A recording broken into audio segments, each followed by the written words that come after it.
नमस्कार, मैं हूं संजय मिश्रा और आप देख रहे हैं नवभारत टाइम्स ऑनलाइन और नवभारत टाइम्स एंटरटेनमेंट। और इस वक्त हमारे साथ हमारे बेहद खास मान है दिग्गज डायरेक्टर अनीस बाज़मी जी। आपका बहुत बहुत स्वागत है और शुभकामनाएं भूल भुलैया के लिए। बहुत बहुत शुक्रिया, बहुत बहुत शुक्रिया, थैंक यू। सबसे पहले आपके शब्दों में आपकी भूल भुलैया 2। जी, आपके शब्दों में। ये बहुत यादगार फिल्म है मेरे लिए, इसलिए कि बहुत ही फिल्म बनाने के वक्त हमने बड़ी मस्तियाँ की है, बहुत प्रैंक्स किए हैं। भूत की फिल्म थी तो लोगों को बहुत डराया है और बड़ा हंसी मजाक का माहौल रहा है सेट पे। इसके अलावा या it was a challenging job because एक ऐसी फिल्म जो बहुत ही लोगों ने पहली पसंद की है, भूल भुलैया, और एक कल्ट फिल्म है जिसमें प्रियदर्शन जैसे एक अच्छे और बेहतरीन डायरेक्टर थे, और अक्षय जी और विद्या बालन, ये लोगों ने बड़ा ही बेहतरीन काम किया था। तो उसको कहीं आप लेके जा रहे हैं आगे उस फ्रेंचाइज को, और वो सेम नाम से आप बना रहे हैं, तो एक जिम्मेदारी होती है। इसलिए कि इतना प्यार मिला उस फिल्म को, definitely people are going to compare. So ये एक बात जहन में थी, तो इसलिए मैंने एक बात बिल्कुल क्लियर की थी। I was very clear initially also, एकदम बिगिनिंग में ही, कि भाई ये फिल्म हम लोग जो है शो साइकोलॉजिकल थ्रिलर नहीं बनाएंगे, क्योंकि साइकोलॉजिकल थ्रिलर बनाएंगे तो कहीं ना कहीं बहुत ज़्यादा मिलेगी फिल्म एक दूसरे से, और बहुत ज़्यादा कंपैरिजन होगा, जो मैं चाहता नहीं था कि इतना कंपैरिजन हो, बिकॉज वो एक बहुत प्यारी फिल्म है, बहुत अच्छा उन लोगों ने काम किया है। तो मैंने इसको एक बिल्कुल हॉरर कॉमेडी फिल्म बनाई है, और ऐसी फिल्म बनाई है कि उस फिल्म को देखते हुए आपको उसका एक हल्की फुल्की यादें ज़रूर आएँ, लेकिन बिल्कुल हूबहू वैसी ही फिल्म नहीं हो। तो मैं ये कह सकता हूँ कि ये एक बिल्कुल न्यू फिल्म है, नई फिल्म है। इसमें सारे एक्टर्स नए हैं, बहुत नए तरीके से शूट की है, and I was very excited because मैंने आज तक कभी हॉरर फिल्म बनाई नहीं थी। तो मुझे लगा कि नहीं यार, ये हॉरर फिल्म जब बनाएंगे तो जब हम जिस जॉनर की फ़िल्म बनाते हैं, तो वो टेकिंग फिल्म की जो है, वो पूरा जो स्टाइल होता है, वो जो मूड होता है, वो जो कैप्चर करना होता है, वो पूरा डिफरेंट हो जाता है। आपकी total approach as a director वो डिफरेंट हो जाती है। तो जब लव स्टोरी मैंने बनाई थी तो वो थोड़ा अलग था, प्यार तो होना ही था। उसमें स्लो ट्रॉलियाँ चलती थी, क्रेन चलती थी, हल्का सा आउट फोकस था, आउट फोकस पीछे पूरा बैकग्राउंड सिर्फ। तो वैसी एक फ़िल्म बनाई थी। उसके बाद जब मैंने बनाई थी सस्पेंस थ्रिलर दीवानगी, तो उसके अंदर आई यूज़ टू मतलब पूरा समझिए कि क्या कहते हैं कि हाँ, मैंने उसमें 4-5-6 कैमरे यूज़ किए थे, इसलिए कि बहुत छोटी छोटी कटिंग्स थी कि एक एक्टर डायलॉग बोल रहा है तो उसका हाथ अगर चल रहा है तो हाथ का भी क्लोज़अप है, उसकी आँख का भी क्लोज़अप है, वो है नीचे भी रखाया गया, अगर खड़ा है तो ऐसे खड़ा होना चाहिए रंजीत। तो उसकी पूरी स्टाइलिंग चेंज हो गई थी। फिर जब मैंने no entry welcome, Singh is king जैसे फिल्में बनाई, तो कॉमेडी फिल्म थी, उसकी एक अलग भाषा होती है, एक अलग ज़बान होती है, एक अलग स्टाइल होता है उसका शूट करने का। तो अभी हॉरर जो मुझे इन्होंने कहा, तो मैं बहुत एक्साइटेड था, कि मुझे लगा कि यार कुछ नया करने मिलेगा। और फिर इसके अंदर अगर आप फिल्म देखेंगे तो शायद आपको बहुत अच्छी लगे फिल्म। मेरा काम पसंद है कि भाई मैंने जो है बहुत ही अलग स्टाइल के अंदर, तो आप ये देख के ऐसा कह नहीं सकते कि अरे ये वही डायरेक्टर है जिसने लास्ट में ये बनाई है।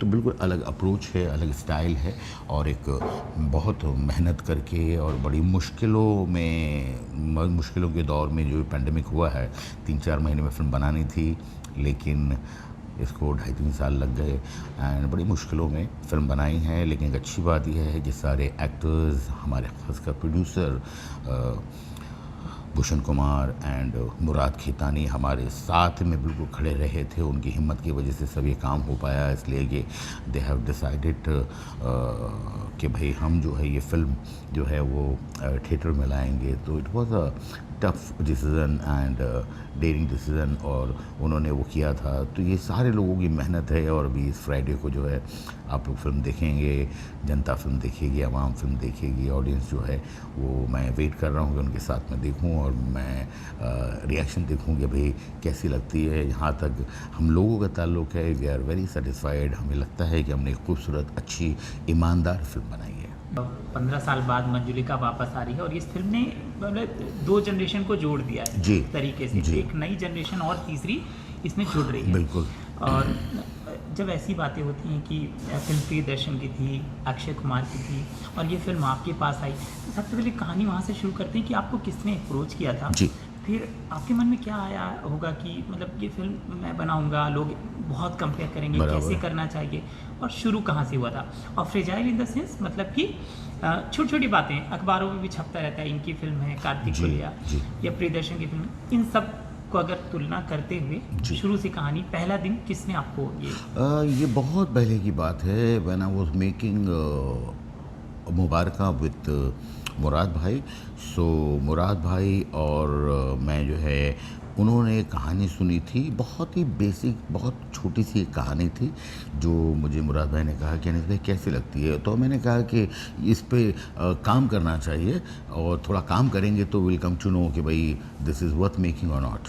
सो राइटर्स ने काम शुरू किया और हम लोग वक्फा हफ्ते 10 दिन 15 दिन में, महीने में ऐसा मिलने शुरू किए, उस स्क्रिप्ट पे काम शुरू किया और करते करते कुछ साल 1.5 साल लग गया। और उसके बाद जाकर मुझे लगा कि ये एक अच्छी फ़िल्म बनाई जा सकती है।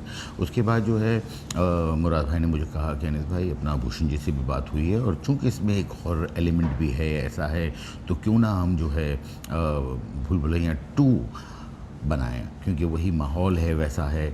तो मैंने सोचा और मुझे लगा कि यार ये बहुत अच्छा आइडिया है, इसलिए कि अगर मुझे भूल भुलैया 2 बनानी है तो अच्छा है कि साइकोलॉजिकल थ्रिलर नहीं है, it is a horror comedy film. And इसमें एक हॉरर है, इसमें बहुत ह्यूमर है।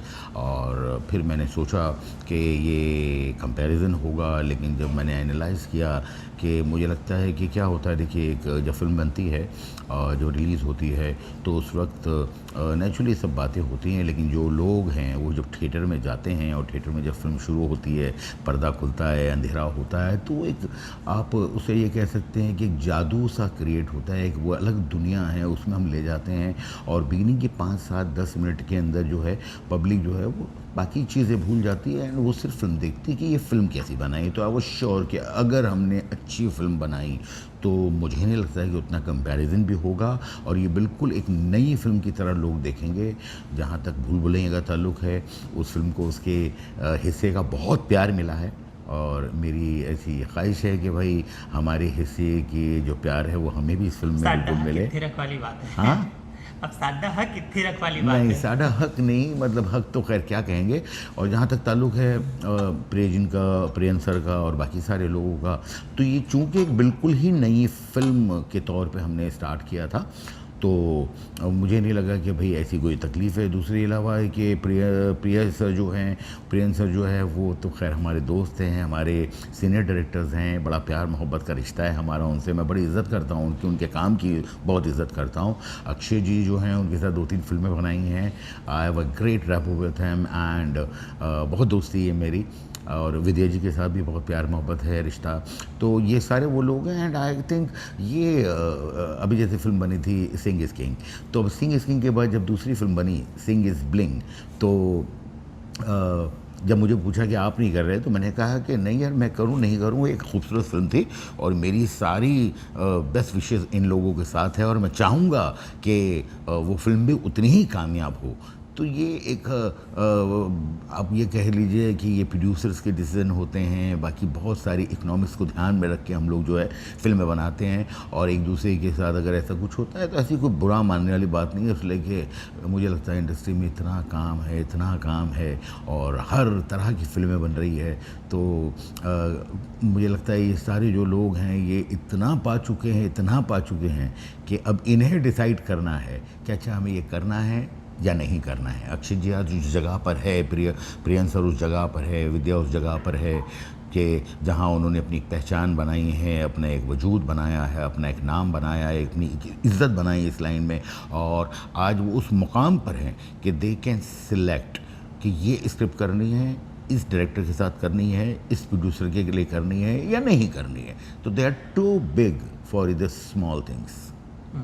आज किस तरह की हलचल है, मतलब देखिए हर बार हम नए हो जाते हैं, भले कितना भी बड़ा। जी बिल्कुल सही बात है, बिल्कुल सही बात है। एक नया बच्चा और एक नया दिन कल लोग देखेंगे। कुछ लोगों को आपने दिखाई भी होगी, किस तरह की हलचल, बेचैनी, कॉन्फिडेंट, नर्वसनेस क्या है? नहीं, किसी को दिखाई इसलिए नहीं है कि ये फिल्म, आपको मैं बताऊं, कल रात मैं कुछ 5 बजे लौटा हूँ यहाँ से। मैं दिल्ली प्रमोशन में था, वहाँ से मैं सीधा चला गया रेड चिलीज़। मेरे कैमरामैन, मेरे वो सारे लोग जो फिल्म के लास्ट जो तैयारी में लगे रहते हैं, वो पिछले 15 दिन से जागे सोए बिना जाग कर और बहुत मुश्किलों से काम कर रहे थे। तो I wanted to spend that night with them and मैं चाहता था कि यार मैं सेलिब्रेट करूं उन लोगों के साथ मिलके जिन लोगों ने वाकई इतनी मेहनत की है।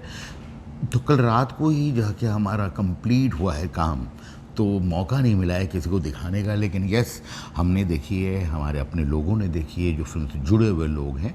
एंड आई फील कि एक ईमानदारी से बड़ी प्यारी और ख़ूबसूरत फिल्म को बनाने की कोशिश की है।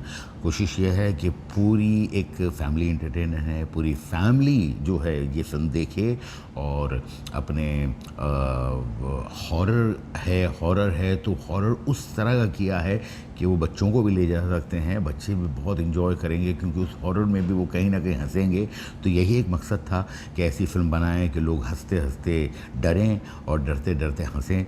तो पूरी उम्मीद है कि लोगों को पसंद आएगी। बट यस, ये तो फ्राइडे के दिन ही पता लगता है और आपने कितना भी अपना आपका बॉडी ऑफ वर्क है, आपने जो भी काम किया है, लेकिन एक छोटी सी दिल के अंदर धड़कन जो है बड़ी रहती है। ऐसा लगता है कि भाई, मुझे लगता है वो एक्साइटमेंट है, वो आप जानना चाहते हैं कि यार आपने जो मेहनत की है, आपने जो सोचा है, वो ऑडियंस के साथ बैठ के जब देखते हैं कि ऑडियंस को भी वो चीज़ें उस तरह फील कर रहे हैं, मालूम हो रहा है, तो आपको बहुत खुशी होती है। अच्छा, मैं आपका ना ऐसा ग्राफ देख रहा था फिल्म का। अब हम लोगों का काम जी, यही होता है बिल्कुल। कि हम ना तुलना करें, देखें। जी जी। तो मैं जब ऐसा देखता हूँ तो आपकी मुबारका और पागलपंती नहीं चली थी।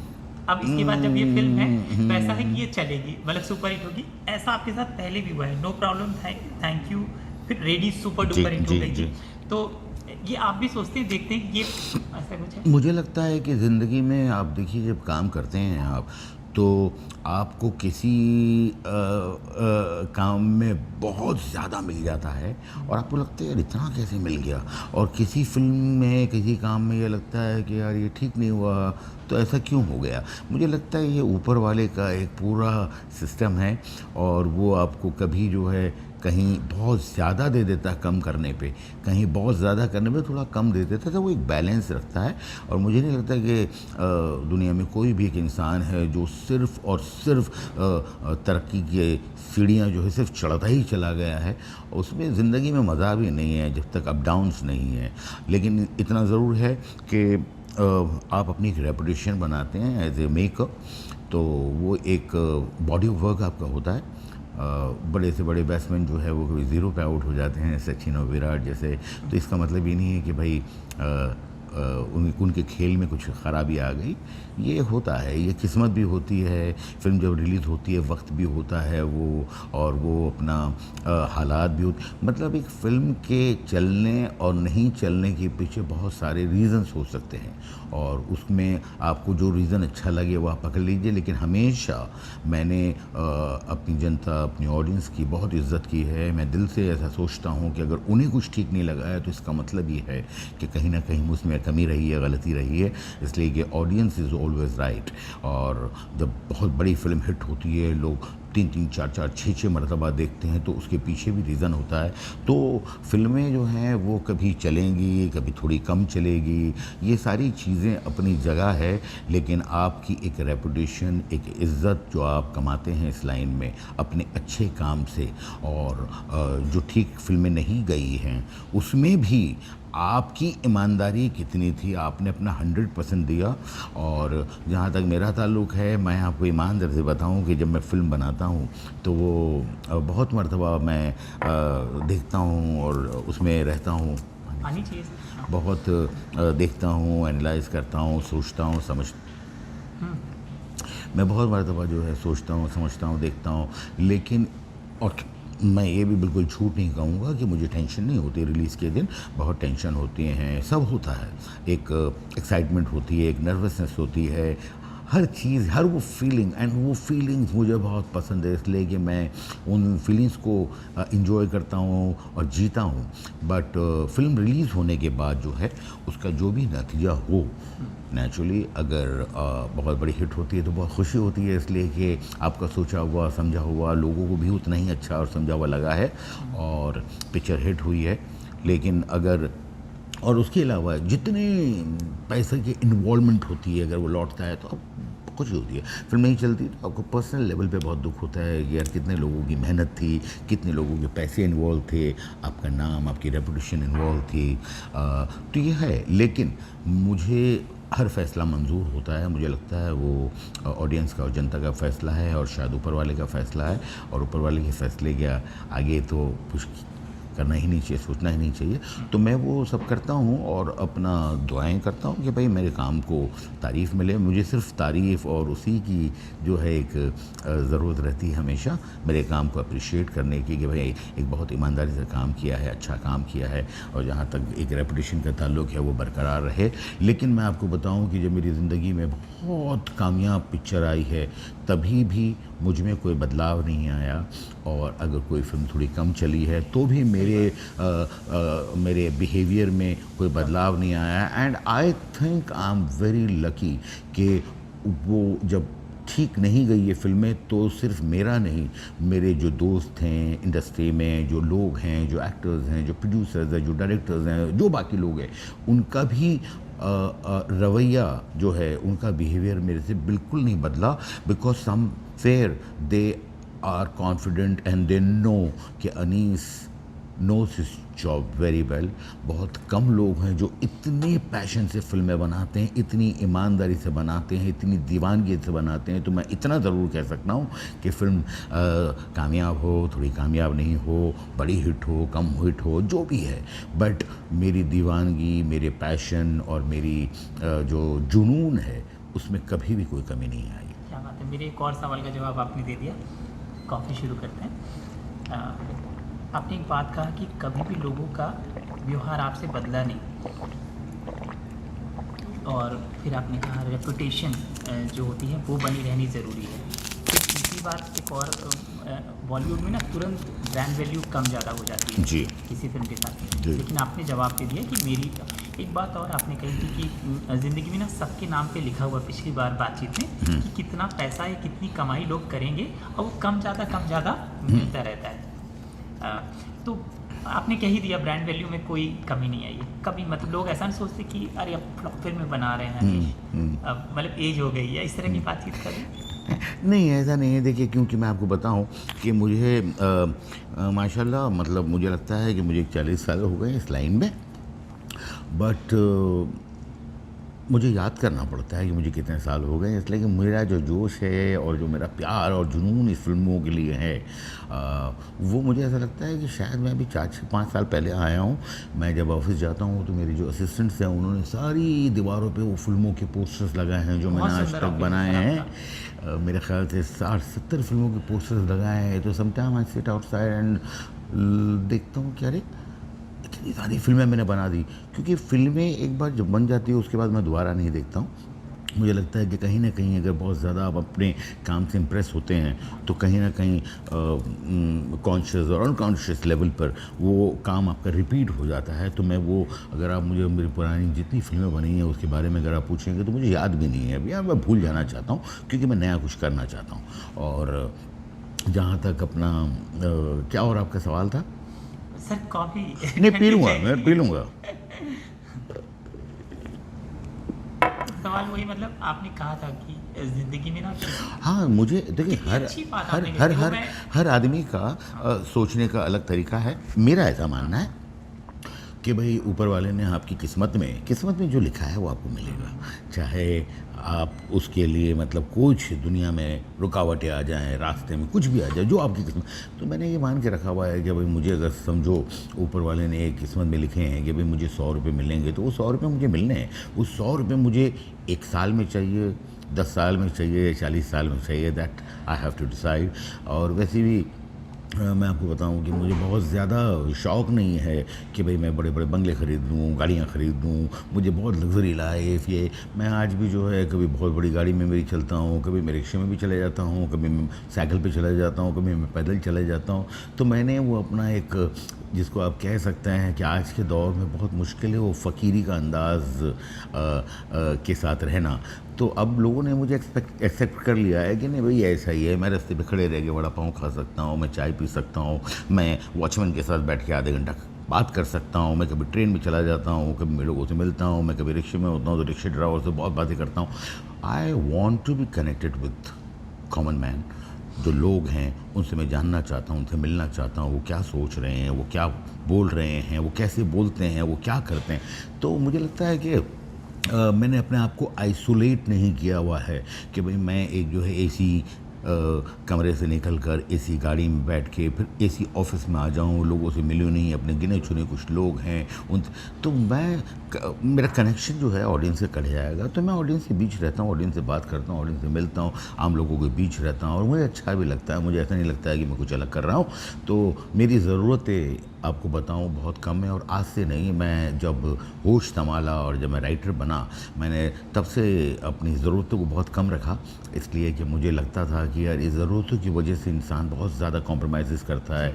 कुछ एक वो फिल्में करनी पड़ती है उसे जो नहीं करनी है। मैंने बहुत लोगों की सुना है यार सर ईएमआई है, तो आज तक मतलब मुझे ईएमआई नाम से ही अजीब लगता है कि नहीं भाई क्यों कर्जा सर पे किसी का रखना है। कुछ नहीं, जब पैसे होंगे चीज़ें ख़रीद लेंगे, कुछ जो लेना है लेंगे, वरना अपनी ज़रूरतों को, ख्वाहिशों का एंड नहीं है, ज़रूरतों का एंड हो सकता है। तो मैंने अपनी ज़रूरतें जो है बहुत कम करके रखी है। सर वो जब नो एंट्री एक किस्सा, क्योंकि आपके पास किस्से बहुत हैं, एक ही किस्सा लूँगा आपका वक्त, जब नो एंट्री बन रही थी तब फाइनेंशियल क्राइसिस आने की एक खबर आई थी, तब सलमान ने आपकी मदद की थी सर, ऐसा वाकई में हुआ था? क्या था वो किस्सा? नहीं, फाइनेंशियल क्राइसिस मतलब क्या है कि बड़ी तकलीफ़ों में पिक्चर बनाई थी और फिल्म रिलीज़ होने के पहले, मतलब जब कंप्लीट हो गई तो उसके बाद भी 1 साल तक हमने रिलीज़ नहीं कर पाए थे। तो जहाँ तक सलमान भाई का ताल्लुक़ है, सलमान भाई ने इस फिल्म के अंदर गेस्ट अपीयरेंस का रोल किया था, जो उस वक्त इतने बड़े स्टार थे और आज भी इतने बड़े स्टार हैं। तो ये उनका फिल्म के अंदर आना बहुत ज़रूरी था, इसलिए मुझे हमेशा लगता था कि यार अगर सलमान भाई फिल्म के अंदर आएगा तो एक हमारा पोस्टर जो है वो बहुत बड़ा बनेगा, उसे इज़्ज़त मिलेगी और बाकी सब। तो वो नेचुरली एक फ्रेंडशिप में उन्होंने किया था, एक दोस्ती आ रही थी। उनकी एक्टिंग नहीं, I don't know about the economical सब ये जो ये जब हिसाब है, बट आई एम श्योर कि उस टाइम अगर वो फिल्में नहीं होते तो शायद उतनी कामयाब फिल्म नहीं हो पाती, इसलिए कि बाकी सब था फिल्म के अंदर। बहुत खूबसूरत लिखी हुई फिल्म थी, बहुत खूबसूरत डायरेक्ट की हुई फिल्म थी, बड़े कमाल सब ने एक्टिंग की थी, चाहे वो अनिल कपूर हों, चाहे वो फरदीन हो, बिपाशा, लारा, सलीना, ईशा, बोमन ईरानी साहब ने इतना बेहतरीन काम किया था। उनकी एक वाइफ भी थी Pratima Kazmi, she has done a fab job, सबने बहुत अच्छा काम किया था। बट एक फ़िल्म के अंदर जो है एक बड़ी फ़िल्म जो है कहलाई वो इसलिए कि उसके अंदर जो है सलमान भाई थे और उनका प्यार था, उनकी मोहब्बत थी कि वो आए और शूटिंग की, 12-15 दिन हमारे साथ थे और बड़े ऑकवर्ड आवर्स में भी हमने शूटिंग की है कि भाई सुबह 4-4, 5-5 बजे तक। सलमान भाई को ऐसा लगा भाई 7-8-9 बजे पैकअप हो जाएगा, फिर मैं जल्दी से सर एक छोटा सा शॉट, फिर वो एक ले लिया तो उनको लगा चलो ये लास्ट है। फिर कहीं लाइटें जा रही थी तो वो मेरे से बैठ के बात कर रहे थे, ऐसे देख रहे थे, उनको लगा अरे ये लाइटें दूसरी जगह कहाँ, ये क्यों जा रही है। मैंने पास एक छोटा सा शॉट वहाँ पे भी है। बट मुझे लगता है कि यार वो दिल खान है, जिससे दिल लग जाए उनका, जिसे प्यार आ जाए आजा, ठीक है यार। तो एक दिन मुझे याद है मैंने उन्हें सुबह 5 बजे भी छोड़ा था एंड वो हंसते गाते मस्ती करते हुए हमारे साथ थे। पिक्चर उस दिन दी एंड करनी थी, मुझे उनका काम फिनिश करना ही था और वो मेंटली ऐसा सोच के नहीं आए थे कि इतना टाइम लगेगा, लेकिन लगा। जैसे अभी आपको बताऊं, when I was doing a climax, तो क्लाइमैक्स मैंने किया था फुकेट में। तो जब वो वहाँ पर आए उन्हें लगा था कि एक दिन का काम होगा क्योंकि सिंपल सा काम है, लेकिन वो बड़ा कॉम्प्लिकेटेड काम था। एंड व्हेन ही रियलाइज्ड कि नहीं ये टाइम लगेगा, तो मुझे उन्होंने पूछा कहने तो कितना टाइम लगेगा। मैंने बोला सर 3 दिन लगेंगे। अच्छा। तो उस टाइम पे उनका एक सेट लगा हुआ था बॉम्बे में और शूटिंग पे उनका जाना बहुत ज़रूरी था, but somehow he told them कि नहीं भाई मैं 2 दिन बाद आऊँगा। और वो 3 दिन वहाँ पर डे नाइट हमारे साथ रहे, क्लाइमैक्स किया, इतना ब्यूटीफुल क्लाइमैक्स किया था, इतना कमाल उन्होंने काम किया था, उसमें लटके हुए हैं वो और उनके नीचे पैरों में दोनों लटके हुए हैं। तो he goes out of way to help his friends and everyone. Sir जब भी आप सलमान के साथ आते हैं कमाल हो जाता है, मतलब हर वो फिल्म मतलब क्लास बनती है, उसके अगले भाग की बात होती है, सब कुछ होता है। बावजूद इसके आपके और सलमान के रिश्ते के बारे में लिखा गया कि जी। लेडी के दौरान कुछ ठीक नहीं था। जी जी। अब कैसे रिश्ते हैं, अब ठीक है या ये सिर्फ वो एक मैं आपको बताऊँ, ये अफवाह है, बिल्कुल अफवाह है। लेकिन ना उन्होंने कभी इस बात को क्लियरफाई करने की कोशिश की, ना मैंने, इसलिए कि मुझे भी लगा, उनको भी लगा इट इज़ नॉट इम्पॉर्टेंट। जिस दिन ये अफवाहें आ रही थी, पेपर में आ रहे थे, एक्चुअली वो एक अजीब सा दिन था कि when we were sitting together and we were having coffee, बातें कर रहे थे और वो न्यूज़ आई एंड वी वर लाफिंग। तो मुझे ज़रूरत नहीं लगी कि मैं इस चीज़ को क्लियरफाई करूं, उनको ज़रूरत नहीं लगी। हमारे रिश्ते हमेशा बहुत ही प्यार, मोहब्बत और इज़्ज़त के हैं और उन्होंने जितना प्यार मोहब्बत दी है मुझे, जितनी इज़्ज़त दी है मुझे, हमेशा वो कहते गए यार अनीस भाई यार आप इतना अच्छा लिखते हो, इतना अच्छा लिखते हो। मस्ती भी बहुत करते हैं मेरे साथ, बोले अगर 1 रुपया आपको दे रहे हैं तो यार 70 पैसे लिखने के हैं, ये पैसे मस्ती भी करते हैं वो। मुझे बोलते हैं यार कि वो फिल्में चाहे जो भी हो, अगर बाहर की भी, तो यार तुम बीच में अपना शुरू आपका जो एक वो लिखना है वो साथ में रखना और अपने हिसाब से बना। तो इतना प्यार, इतनी इज़्ज़त उस मामले में हमारे अक्षय जी, वो भी मुझे बोलते हैं कि यार अनिस भाई आप जो है ना जो लिखते हो। अजय देवगन मुझे कहता है कि अनिस भाई आप 4 फिल्में सुनाते हो, तो मुझे ऐसा लगता है यार चारों बहुत अच्छी है, इसमें से कौन सी मना करे, कौन सी करे। तो वो एक प्यार है मुझे लगता है इन लोगों का मेरे से, और एक इज़्ज़त है उनके दिल में कि नहीं अनिस बहुत ईमानदारी से लिखता है। मुझे लगता है ये कहीं ना कहीं जो मेरी ईमानदारी है, चाहे वो नाना पाटेकर हों, अनिल कपूर हों, मेरे साथ जुड़े हुए जितने भी लोग हैं, they all love me because of my hard work, my honesty, my passion, my sincerity. Sir देखिए आपकी फिल्म रिलीज़ की कगार पे है, तो आपका 1-1 मिनट कीमती है, वो आपकी जो टीम है मुझे घूर रही है, कत्ल कर देगी। मेरा अंतिम सवाल है और आपसे बात करो तो घंटों निकल जाए पता नहीं चलेगा। अंतिम सवाल है और ये है कि इन दिनों ना बड़ी बहस चल रही है, पैन इंडिया बॉलीवुड नाम साउथ फिल्में, और ऊपर से हिंदी फिल्में नहीं चल रही, लेकिन साउथ की खूब चल रही हैं। ये एक दौर है, इसको आप मुझे ना समझना चाहता हूँ आपसे। आप एक दिग्गज फिल्म मेकर हैं, सब चीज़ों को समझते हैं, हर जगह आपका इनपुट है साउथ में, मुझे समझाइए ना क्या दौर है ये।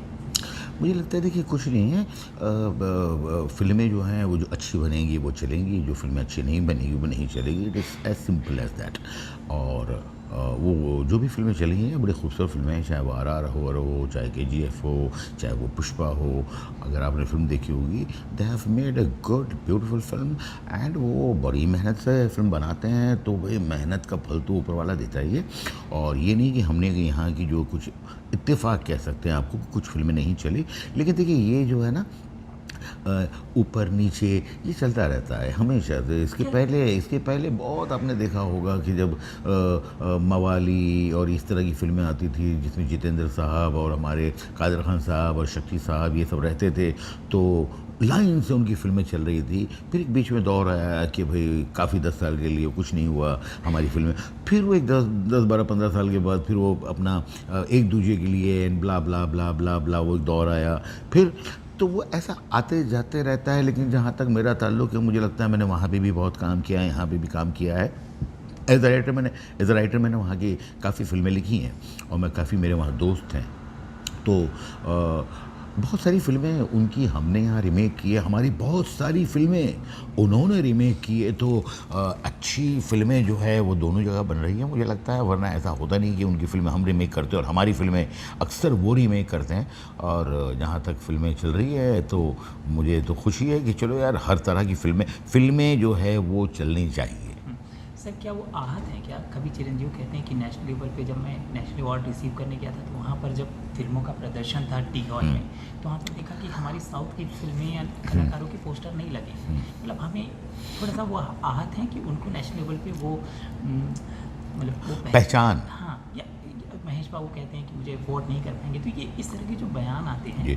ये उनकी आहत के बयान हैं, ये क्या है? ये उनकी लैंग्वेज को लेकर, हिंदी बनाम या साउथ की? देखिए, मैं तो लैंग्वेज में मानता ही नहीं हूँ, ईमानदार से बताऊँ। मुझे लगता है कि लैंग्वेज जो है वो एक बैरियर है। अगर आपने अच्छी फिल्म बनाई, ये लैंग्वेज की वजह से वैसे भी देखिए ना कि क्या है, लोगों के बीच में दरार पड़ती है और वो डिफरेंसेस आते हैं।